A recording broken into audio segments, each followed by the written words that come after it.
श्रवण कुमार का नाम उनकी मातृपितृ भक्ति के कारण जाना जाता है। वह अपने अंधे माता पिता के एकलौती संतान थे।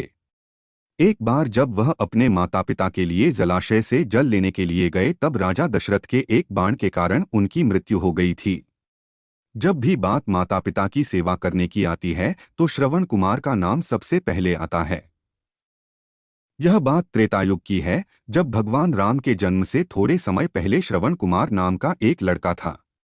श्रवण कुमार के माता पिता अंधे थे, इसलिए उन्होंने बड़ी ही मुश्किलों और कठिनाइयों से लड़ते हुए श्रवण कुमार को पाला था। इसलिए जब श्रवण कुमार लायक हो गए तब वह अपने माता पिता की सेवा करने लगे। ठीक उसी समय अयोध्या नगरी के राजा दशरथ शिकार के लिए जंगल में आए हुए थे। राजा दशरथ के पास शब्दभेदी बाण चलाने की कला थी, जिसमें वह केवल ध्वनि सुनकर अपने बाण को निशाने पर मार सकते थे।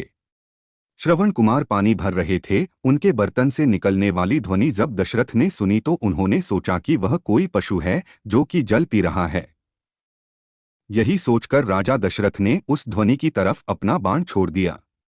जब वह बाण श्रवण कुमार के शरीर पर लगा तो उन्होंने जोर से चिल्लाया। श्रवण कुमार के चिल्लाने की आवाज सुनकर राजा दशरथ को आभास हुआ कि उन्होंने किसी मनुष्य पर बाण चला दिया है। अपने घोड़े से उतरकर राजा दशरथ तुरंत उस जगह पर पहुंचते हैं जहां पर श्रवण घायल अवस्था में पड़े थे। राजा दशरथ को अपने किए पर ग्लानि महसूस होती है और वह मन ही मन बहुत दुखी होते हैं और श्रवण कुमार से क्षमा मांगने लगते हैं। श्रवण कुमार उन्हें धीरज बंधाते हुए कहता है कि महात्मा, आप जो भी हो, मेरा केवल इतना काम कर दीजिए। मेरे माता पिता अंधे हैं तथा वह नजदीकी कुटिया में मेरी प्रतीक्षा कर रहे होंगे। आप यह जल ले जाइए और उनको पिला दीजिए। यह कहकर श्रवण अपने प्राण त्याग देते हैं।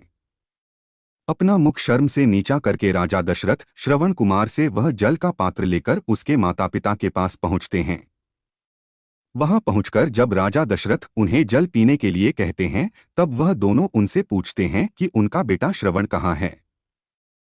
तब मन में दुखी होते हुए गिलानी से भरपूर राजा दशरथ उन्हें सारा वृतांत बताते हैं कि वह उनके अपराधी हैं तथा उनके फूल के कारण उनके पुत्र श्रवण कुमार की मृत्यु हो चुकी है। अपने इकलौते पुत्र की मृत्यु की खबर सुनकर दोनों माता पिता बुरी तरह से रोने लगे। रोते रोते श्रवण कुमार की माता ने अपने प्राण त्याग दिए।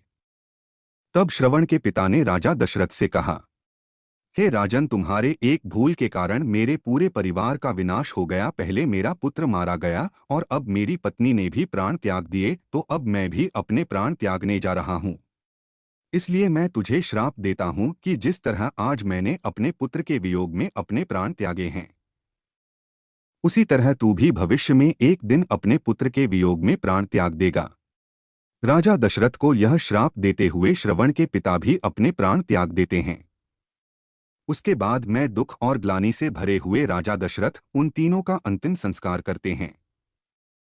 अगर आपको यह वीडियो अच्छा लगा हो तो चैनल को सब्सक्राइब करें, लाइक करें और शेयर करें और बेल आइकन जरूर दबाएं।